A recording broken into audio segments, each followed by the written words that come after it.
Coming up, news of a government shutdown is looming once again. Will Congress agree on a budget before Friday? We have a full report straight ahead. Then, Americans continue to watch Libya with concern. The latest on the unrest in North Africa is coming up.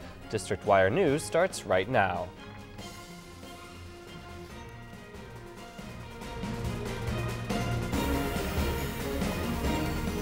Good evening, I'm Mimi Brown. And I'm Jeremiah Patterson.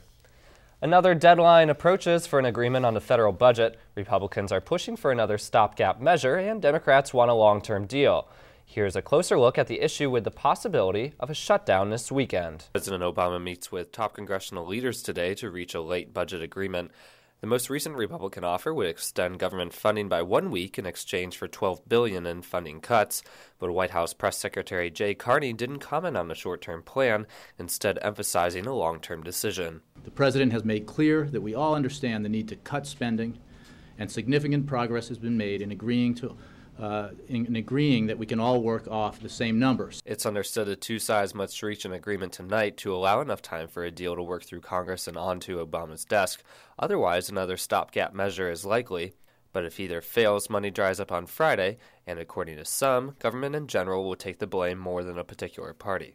If you do this and people continue to not believe in government, it really undermines the capacity of government to make decisions that affect everybody's life. So the losers are both the House, the Senate, and the President. As the deadline looms, each side continues to blame the other for delaying any agreement. We're trying to reduce spending, and our Democratic friends are hanging on to old ideas that every time you try to reduce spending, you're being cruel and mean. Democrats stand ready to meet the Republicans halfway, and the Senate stands ready to meet the House halfway. We hope our partners on the other side are willing to be just as reasonable. This morning, House Majority Leader Eric Cantor said a broad deal isn't likely to be reached, and after talking with House Speaker John Boehner, the two suggest the best chance at avoiding a shutdown is approving the GOP's one-week extension. On your mark, get set, fundraise. Obama's 2012 election campaign is off and running. The 20-month campaign is predicted to surpass $1 billion in fundraising. Analysts say this may be the most expensive campaign in history. Crisis in oil-producing countries and inflation at home have oil prices in the United States climbing. According to government reports, gasoline prices are up nearly 20% from last year, and the changes over that period aren't even the most startling. Since 10 years ago, the price of a barrel of oil has increased more than 400%. McDonald's announced it is hiring. The restaurant chain is looking for 50,000 new employees. Jobs will include both full and part-time positions as part of McDonald's crew and management. Jan Fields, president of McDonald's, said new hires will increase the U.S. workforce to 700,000. The nationwide hiring event will take place on April 19th. With the conflict in Libya looking more like a stalemate every day, some leaders within the Libyan government are proposing a truce, but the deal would install other members of Muammar Gaddafi's family into power. CNN's Brian Todd has more. They're said to be among Muammar Gaddafi's closest confidants. Are any of his 7 sons now brokering a deal for his departure? Sources close to the Libyan leadership tell CNN's Nick Robertson political solutions to this conflict are still possible and may involve Muammar Gaddafi handing power to others in his inner circle in exchange for a ceasefire. Those sources say his second son, Saif al-Islam Gaddafi, would play an important role in any transition. The New York Times reports a top aide to Saif Gaddafi actually presented that idea in London in recent days. Contacted by CNN, the British Foreign and Commonwealth Office wouldn't comment. Neither would the U.S. State Department. What do the rebels say? Oh, this is a ridiculous offer.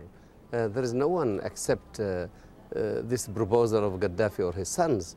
Libyan people, they decided, and they will not go back at all, that Gaddafi or any member of his family, that they will be accepted. His sons, they are killers. They're just like the father. Ali Al-Jali, the former Libyan ambassador to the U.S., now represents the Libyan opposition in Washington.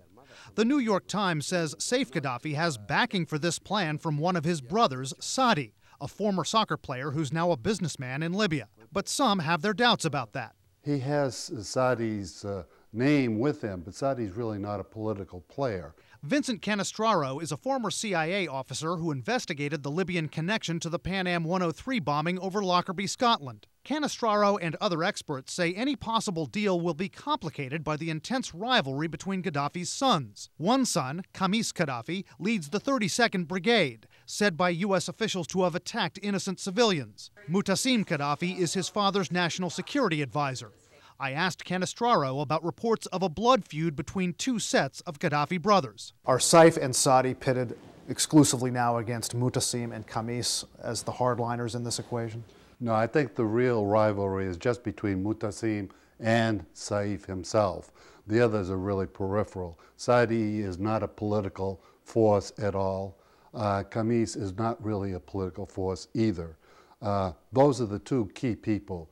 It's Saif with his rival, not with the other family members as figures in this whole struggle. So if the rebels are rejecting deals involving any of Gaddafi's sons, what do the rebels want? Ali al-Jali told me the opposition is offering Muammar Gaddafi and his entire family safe passage out of Libya in exchange for an end to this fighting. And that's as far as their offer goes. Brian Todd, CNN, Washington.